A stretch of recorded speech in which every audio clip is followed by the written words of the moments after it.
Hello बच्चों, स्वागत है हमारे चैनल पर। तो आज से हम स्टार्ट करने वाले हैं फिजिक्स क्लास 12th, जिसमें कि हम सबसे पहले स्टार्ट करने वाले हैं चैप्टर 1 से। तो चलिए स्टार्ट करते हैं इसका एग्जाम्पल नंबर 1.5 से। तो एग्जाम्पल क्या कह रहा है कि consider 3 charges Q1, Q2 and Q3 each equal to Q at the vertices of an equilateral triangle of side L.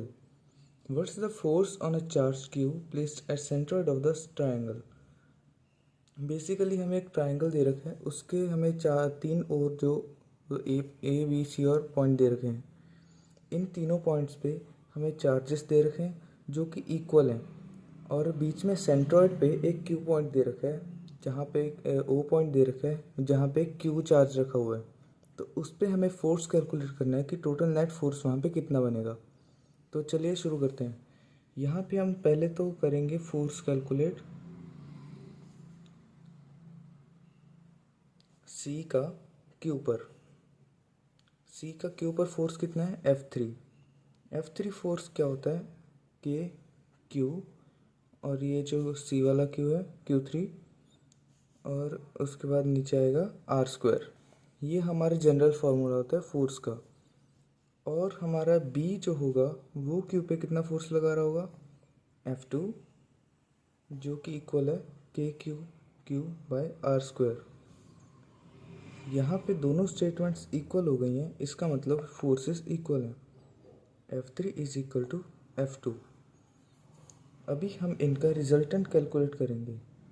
Resultant जैसा कि आप जानते हैं 11th में हमने कैलकुलेट करना सीखा था।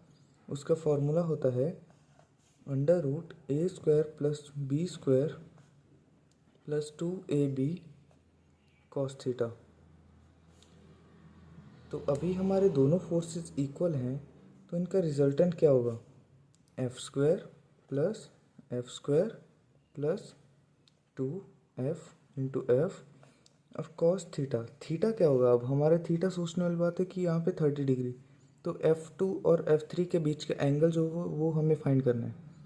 तो सी का एंगल जब हम यहाँ से बाइसेक्ट करेंगे तो ये 30 डिग्री बन जाएगा, और ये 90, और यहाँ पे एक ट्राइंगल फॉर्म हो रहा है। 30 + 90 120, और ये 180 में से माइनस करेंगे तो 60 डिग्री हमारा ये वाला एंगल आ जाएगा। अभी ये वाला 60 डिग्री है तो इसके ऊपर वाला भी 60 होगा, और सिमिलरली उस साइड भी ऐसे ही होगा। 60 + 16 का सम आ जाएगा 120। तो F2 और F3 के बीच का एंगल जो है वो 120 है, cos 120 डिग्री। और इसका हमारा रिजल्टेंट जो आ जाएगा वो हुआ 2f² + 2f², और cos 120 क्या होता है? -1/2। और यहाँ पे हम जब कैलकुलेट करेंगे तो ये 2 से 2 कैंसिल हो जाएगा, तो हमारा बच जाएगा f² माइनस में 1 मल्टीप्लाई में। तो ये बच जाएगा 2f² - f² equal to √f² is equal to f, जो कि था हमारा KQ/R²। ये हमारा इन दोनों का रिजल्टेंट आ गया। अभी हमें फाइंड करना है ए का फोर्स F1, जो फोर्स ए लगा रहा होगा, force on Q due to a, जो कि होगा F1 इक्वल था KQ/R²।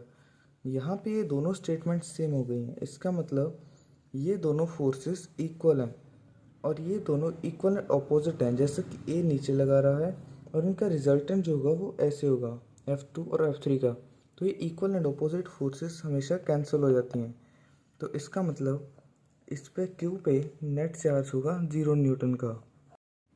तो बच्चों, कैसा लगा आपको आज का वीडियो? कमेंट करके ज़रूर बताएं, और आगे भी हम मोस्ट इम्पॉर्टेंट क्वेश्चंस लाते रहेंगे।